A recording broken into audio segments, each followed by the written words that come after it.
Sahabat yang dimuliakan oleh Allah Subhanahu wa taala, jemputlah hidayah Allah. Sampai kapan kau hidup seperti ini? Hidup jauh daripada Allah Subhanahu wa taala. Apa yang kau dapat? Kebahagiaan?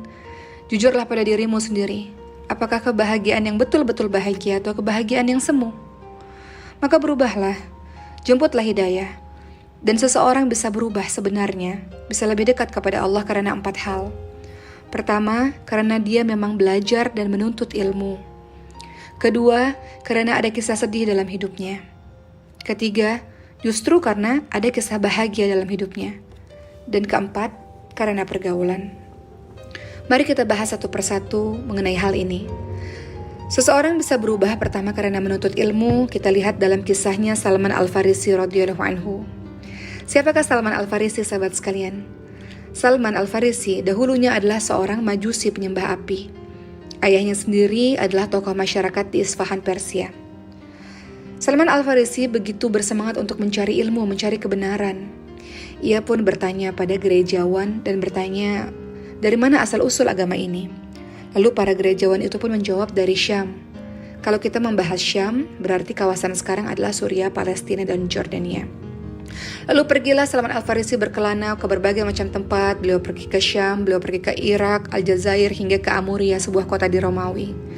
Sehingga beliau bertemu dengan seorang pendeta pada suatu ketika, dan pendeta itu berpesan kepada Salman Al-Farisi, telah hampir tiba waktu munculnya seorang nabi. Dia diutus dengan membawa ajaran Nabi Ibrahim alaihissalam.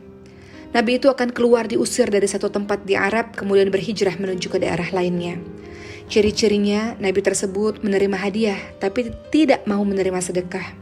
Dan di antara kedua bahu Nabi tersebut terdapat tanda-tanda kenabian. Dan singkat cerita, Salman Al-Farisi terus berkelana hingga bertemulah dengan Rasulullah SAW dan masuk agama Islam. Sehingga dengan menuntut ilmu yang penuh perjuangan, Salman Al-Farisi pun mendapat cahaya kebenaran tersebut. Teringat perkataan Imam Syafi'i rahimahullah, sahabat sekalian. Beliau berkata, aku melihat air menjadi rusak karena diam tertahan. Jika mengalir menjadi jernih, dan jika tidak akan keruh menggenang. Imam Syafi'i pun berkata pula, teman-teman sekalian, merantaulah. Orang berilmu dan beradab tidak diam beristirahat di kampung halaman. Tinggalkan negerimu dan hidup asing di negeri orang. Merantaulah, dan engkau akan mendapatkan pengganti dari orang-orang yang engkau tinggalkan. Berlelah-lelahlah, manisnya hidup terasa setelah lelah berjuang. Kalau membicarakan Imam Syafi'i, kita ingat kisah beliau. Beliau berasal dari Gaza, kemudian beliau bersama ibunya berhijrah menuju ke Mekah. Beliau belajar dengan para ulama yang ada di Mekah. Sehingga pada akhirnya Mufti Mekah pada waktu itu memberikan wewenang kepadanya untuk mengeluarkan fatwa di usianya yang sangat muda. Sahabat sekalian, fafirru ilallah, berlarilah menuju kepada Allah Subhanahu wa taala. Berlari yang seperti apa? Berlari menuju kepada Allah seperti kalau kita berlari dikejar singa. Berlari kencang tanpa memperdulikan rasa sakit yang mungkin dirasa oleh raga atau terpedaya oleh bujuk rayu dunia. Kalau kita berbicara mengenai berlari menuju kepada Allah, maka kita simak perkataan dari Ibnu Qayyim rahimahullah. Beliau berkata, berlari menuju kepada Allah itu maknanya yang pertama, berlari dari kejahilan, dari kebodohan menuju kepada ilmu. Sekarang banyak teman-teman sekalian pengajian di mana-mana, di internet. Dengan mudah teman-teman bisa mengakses informasi agama lewat YouTube, Instagram, dan sebagainya. Berlarilah dari jahil menuju kepada ilmu. Ingat dalam surah Yusuf ayat 33, Nabi Yusuf alaihissalam mengadu kepada Allah. Beliau berkata, wahai Rabbku, penjara lebih aku sukai daripada memenuhi ajakan mereka kepadaku. Jika engkau tidak menghindarkan aku dari tipu daya mereka, sungguh aku cenderung orang-orang yang memenuhi keinginan mereka dan tentu aku termasuk orang yang jahil.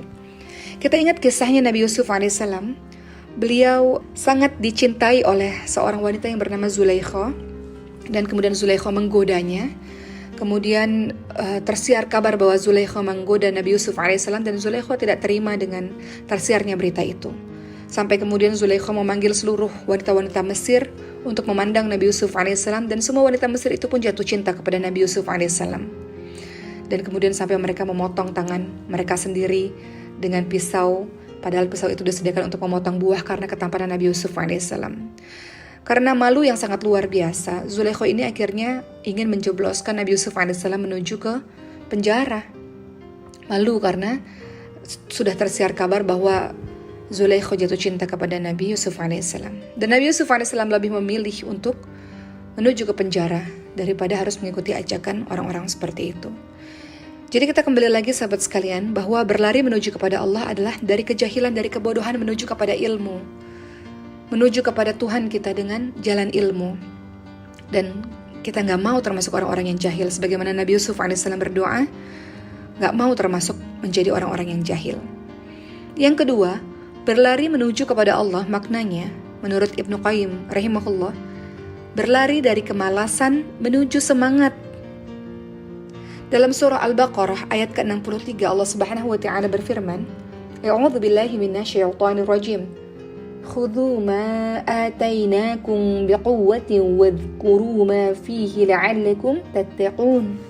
Yang artinya, peganglah dengan teguh apa yang kami berikan kepadamu dan ingatlah selalu apa yang ada di dalamnya agar kamu bertakwa.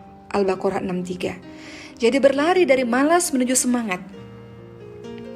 Hal ini teman-teman bisa lihat dalam kisahnya Ka'ab bin Malik radhiyallahu anhu.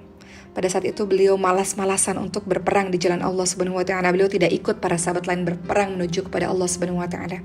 Hingga akhirnya beliau menyesal dan kemudian mendatangi Rasulullah menyatakan rasa penyesalan yang sangat luar biasa.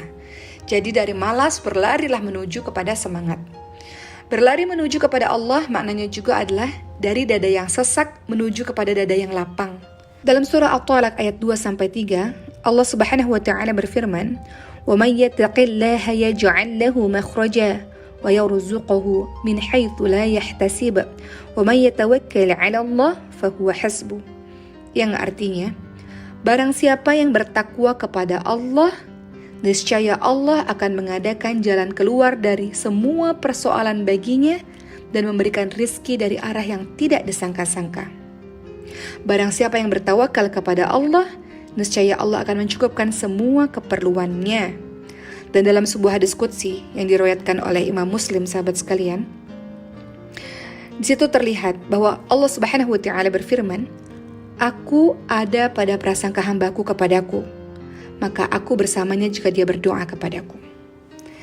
Berikutnya, seseorang bisa berubah karena kisah sedih, kisah ujian-ujian yang luar biasa yang membuat kita down, kita terjatuh, kita terpuruk, bisa buat kita berubah kepada Allah, bisa buat kita lebih dekat kepada Allah. Hal ini terjadi pada kisahnya Bilal bin Rabah radhiyallahu anhu. Bilal dibesarkan di Mekah sebagai seorang budak. Kemudian saat ayahnya meninggal, Bilal diberikan kepada seorang tokoh penting kaum kafir namanya Umayyah bin Khalaf. Kemudian Bilal merasakan penganiayaan orang-orang musyrik yang lebih berat dari siapapun, berbagai macam kekerasan, siksaan, kekejaman mendera tubuh Bilal. Pada akhirnya dengan kesedihan yang luar biasa, Bilal semakin dekat kepada Allah Subhanahu wa taala. Begitu pula dengan kita. Kadang kita ditimpa ujian ekonomi, atau ditimpa ada keluarga yang sakit, atau keluarga yang meninggal dunia. Justru itu yang membuat kita lebih dekat kepada Allah Subhanahu wa taala. Justru hidayah Allah kita bisa raih ketika kita sedang bersedih. Kita tahu bahwa Allah tidak pernah tinggalkan kita. Kita tahu ada Allah yang setia kepada kita. Maka kita pun kembali kepada Allah justru karena ujian kehidupan yang sedih terjadi pada diri kita. Berikutnya, kita bisa berubah, bisa menjemput hidayah Allah justru ketika kita dalam keadaan yang bahagia. Nabi Sulaiman alaihissalam, teman-teman sekalian, diberi kekuasaan yang luar biasa, kekayaan yang luar biasa. Perhatikan surah An-Naml ayat 40, Allah Subhanahu wa taala berfirman, Nabi Sulaiman berkata dalam surah tersebut, A'udzu billahi minasyaitonir rajim. Hadza min fadli rabbi liyabluwani aashkuru am akfur. Yang artinya, ini termasuk karunia Tuhanku untuk mengujiku. Apakah aku bersyukur atau mengingkari nikmatnya Allah Subhanahu wa taala? Sebagian dari kita justru dikasih kaya, dikasih sehat, dikasih populer, jabatan tinggi, tiba-tiba merasa apa sih yang sebenarnya saya cari dalam kehidupan saya? Semuanya saya dapatkan, semuanya Allah kasih, Allah maha baik. Oleh karena itu dia berubah, dia dekat kepada Allah justru karena kisah bahagia di dalam hidupnya. Yang keempat adalah orang bisa mendapatkan hidayah atau bisa menuju kepada Allah karena pergaulan. Contoh, Lewat tangan Abu Bakar As-Siddiq radhiyallahu anhu, betapa banyak sahabat Rasul yang masuk Islam. Siapa saja mereka? Ada Uthman bin Affan radhiyallahu anhu, Zubair bin Awam, ada Sa'ad bin Abi Waqqas, Talha bin Ubaidillah, Abu Ubaidah bin Jarrah, Abdurrahman bin Auf, kemudian ada Ammar bin Yasir, dan masih banyak lagi. Jadi ternyata pergaulan membawa pengaruh yang luar biasa dalam kehidupan kita. Salah satunya membawa kita menuju dekat kepada Allah Subhanahu wa taala, atau justru sebaliknya. Teringat akan hadis yang disampaikan Rasulullah SAW mengenai orang-orang yang berteman dengan penjual minyak wangi dan pandai besi. Kata Rasul, siapa yang berteman dengan penjual minyak wangi kecipratan wanginya. Siapa yang berteman dengan pandai besi akan kecipratan baunya atau apinya. Jadi sedemikian besarnya pengaruh dari seorang teman, teman-teman sekalian. Oleh karena itu, pada kesempatan kali ini saya mengajak pada diri saya dan teman-teman semua, yuk kita jemput hidayah Allah Subhanahu wa taala. Allah Subhanahu wa taala memberikan sinyal, memberikan hidayah kepada kita dengan berbagai macam cara. Bisa dengan Allah bagi kita semangat menuntut ilmu, bisa dengan Allah kasih ujian kesedihan, atau justru Allah kasih ujian kebahagiaan, atau justru Allah berikan teman-teman yang baik pada diri kita. Raih hidayah itu, jemput hidayah itu. Allah sudah berikan, namun seringkali kita mengabaikan hidayah itu. Mudah-mudahan kita semua, keluarga kita diberikan hidayah oleh Allah dan istiqamah dalam keimanan Islam ini, insya Allah.